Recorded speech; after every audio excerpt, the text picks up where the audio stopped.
I'll never forget that morning. The sky was still quiet, tinted pink by sunrise, when I heard the first knock on my door. It wasn't friendly. 3 people stood outside, clipboards in hand, smiles sharp enough to cut glass. The HOA board. Behind them, I could already see half a dozen of my new neighbors pretending to walk their dogs, stealing glances toward my backyard, toward her, the helicopter.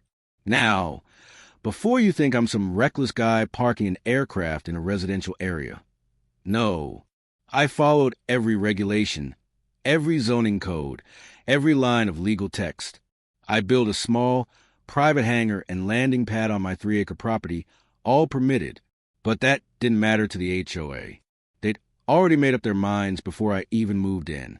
And as I stood there, coffee mug in hand, facing that trio of smug smiles, I had no idea this was only the first move in a months-long war, one that would test my patience, my faith, and my honor as a soldier. My name's David Brooks, retired U.S. Army flight instructor. I spent 22 years training some of the best pilots in the world, from Black Hawk operators to medical evac crews. After decades of constant deployments in desert heat, I wanted peace.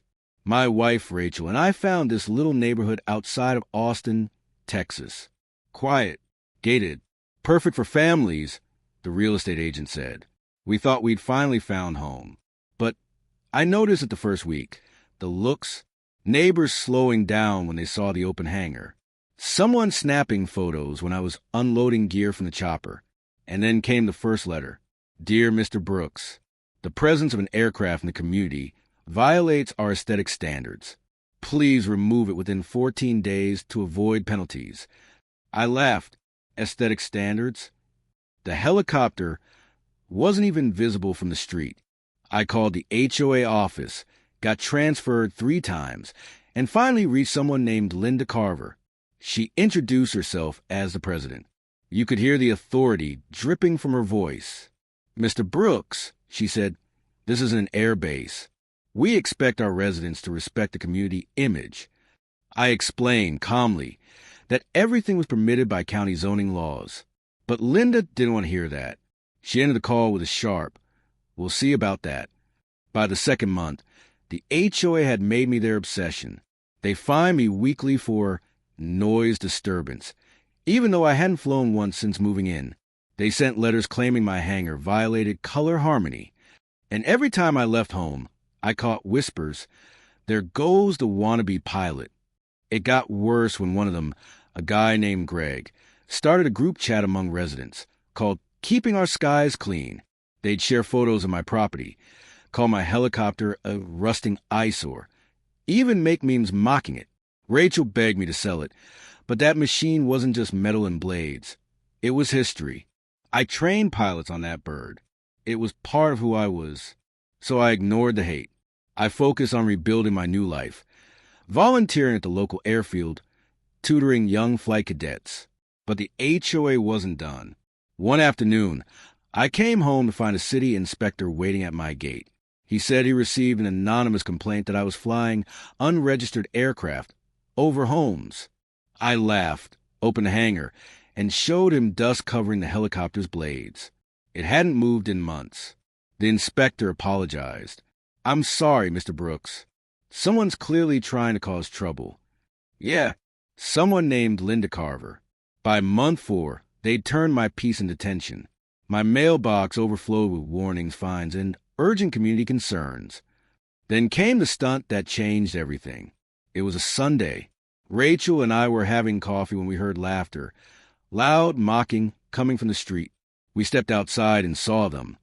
A group of HOA members, including Linda herself, standing near my driveway. Greg had brought a drone. They were recording the hangar, joking that they'd post it online to shame the neighborhood pilot. I clenched my fists. Rachel held my arm. David, don't, she whispered. But something inside me snapped. I walked over, calm but firm. You're trespassing, I said. This is private property. Linda smirked. We're just documenting violations. It's our right as the HOA. That's when I noticed the camera was pointed directly at my wife. Turn that off. I warned. Greg laughed. What's the Army going to do? Deploy the chopper on us. I took one step closer, and his laughter stopped cold. 2 days later, I got a notice. The HOA was taking legal action. They wanted my helicopter removed permanently, citing community safety concerns. I hired an attorney. He looked through the paperwork and chuckled. They've got nothing. You're 100% compliant. Still, the HOA dragged it out, meetings, hearings, and fake surveys among residents. They spent thousands of HOA funds on legal fees just to make my life miserable. But the irony? Every time they mocked me, more people started asking who I really was. One kid from down the street, Timmy, came by one day holding a toy helicopter. He asked shyly, "Mr. Brooks, were you really a pilot?" I smiled. "Still am, buddy. Still am." Word spread. Soon I was teaching kids about aviation, running little backyard workshops. Parents loved it. Kids adored it. Linda hated it. Then came the moment that turned the tables. The HOA planned a Safety Awareness Day, a community event to promote responsible living. They specifically banned me from setting up any aviation displays. But what they didn't know was that the local Army Reserve unit had invited me to do a flight demonstration for the same event. Officially, the morning of the event, Linda was giving her speech about civic pride when a shadow passed overhead. Everyone looked up. The sky thundered with a chop of rotor blades. A UH-60 Black Hawk circling gracefully above the neighborhood. The crowd gasped, and then, through the loudspeaker, "Ladies and gentlemen, please welcome Major David Brooks, the U.S. Army's flight instructor and community hero." You could have heard a pin drop. The Black Hawk landed neatly on the designated field behind the clubhouse. The soldier stepped out, saluted me, and handed me a commendation letter for my years of service. I turned and locked eyes with Linda. Her face was pale. The same helicopter she called an eyesore had just become the centerpiece of the entire event. That day changed everything. Residents who once mocked me were suddenly asking for photos. Kids lined up for autographs. The mayor even gave me a community service award. Linda tried to save face, claiming she didn't know.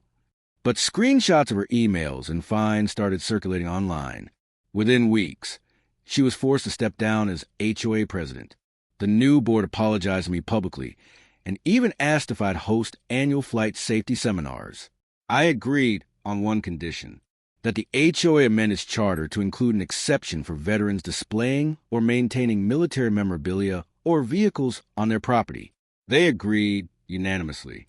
A year later, the helicopter wasn't a joke anymore. It was a landmark. People stopped by to visit. Schools invited me to talk about aviation. Even Greg, the drone guy, came to apologize. And when the Texas floods hit that summer, guess which helicopter was used for emergency evacuations in the area? Mine. The same machine that started a neighborhood war ended up saving 6 people trapped by rising water. As I watched the news footage later, Rachel squeezed my hand. "You did the right thing, David." I smiled. "Sometimes," I said softly, "the best way to fight ignorance is to let the truth fly."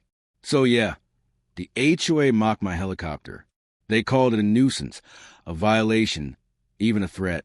But what they didn't realize was every blade, every bolt, every streak of paint on that bird told a story of sacrifice, courage, and honor. I didn't need to fight them with anger or lawsuits. I just had to show them who I was. And when the truth took flight that day, it didn't just clear my name. It reminded everyone in that neighborhood that respect isn't earned through fear. It's earned through service.